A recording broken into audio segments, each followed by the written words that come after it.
Thanks, Gina. You're welcome.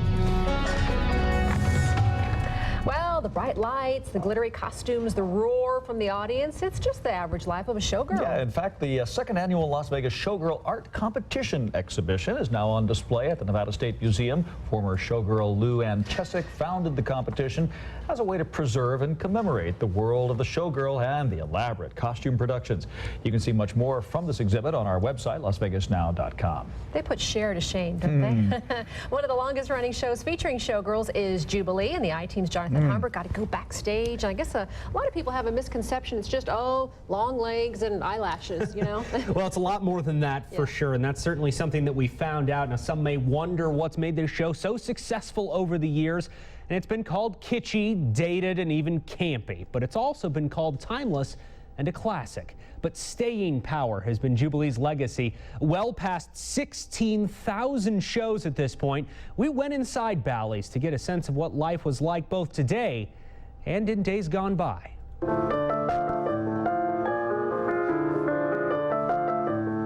The mystery of success defines your legacy. It's a celebration of beauty. Crossing generations. It's very personal. Preserving the spectacle. There's nothing bigger, really. It's so big. Making art and beauty come alive. You'll never see another show like this. Every single night.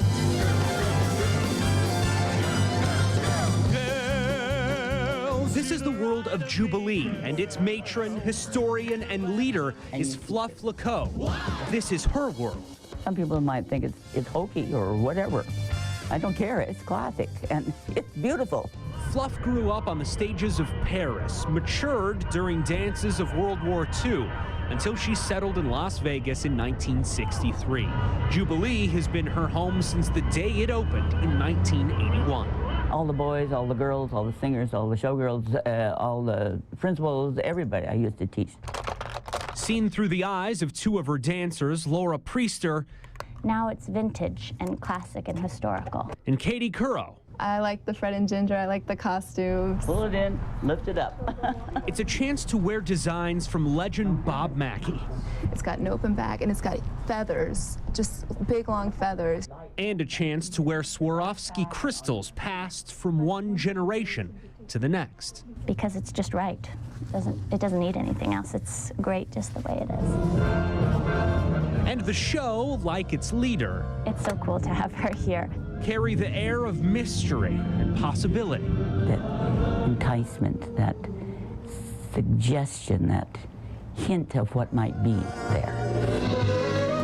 While the show features Samson and Delilah and the over-the-top Titanic, it hasn't changed much since the 80s. A simple combination: beautiful women. Because I'm 6 feet tall. And elaborate, iconic costumes. All the high heels, all the heavy headpieces and backpacks. It's been up to Fluff to preserve that legacy. She is the show. It's up to me to keep it in sterling condition. Putting on the Ritz.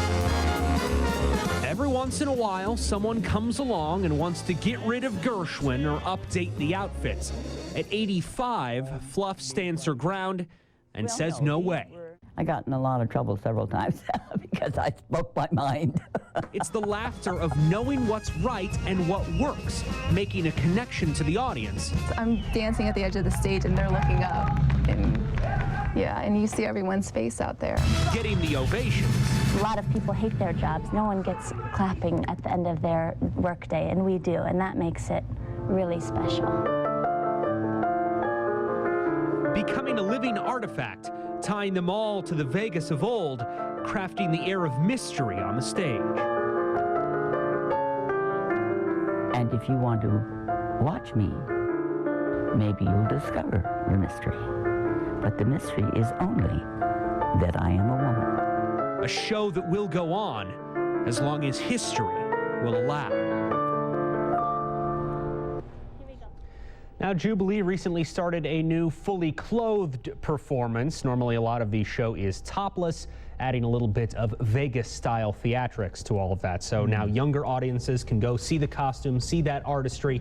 It's not just about that, for lack of a better word, titillation anymore. And you say they have to re-audition every 6 months to keep their job. It is brutal. It is competitive. These girls work very, very hard. The guys as well. They've got to be in tip-top shape. Every 6 months, they have to re-audition to keep their spots. It's amazing, and they are so talented, as you see. Great job. So cool. Thanks a lot, Jonathan. Well, big decision. We'll tell you why it may not be that hard to find the dog.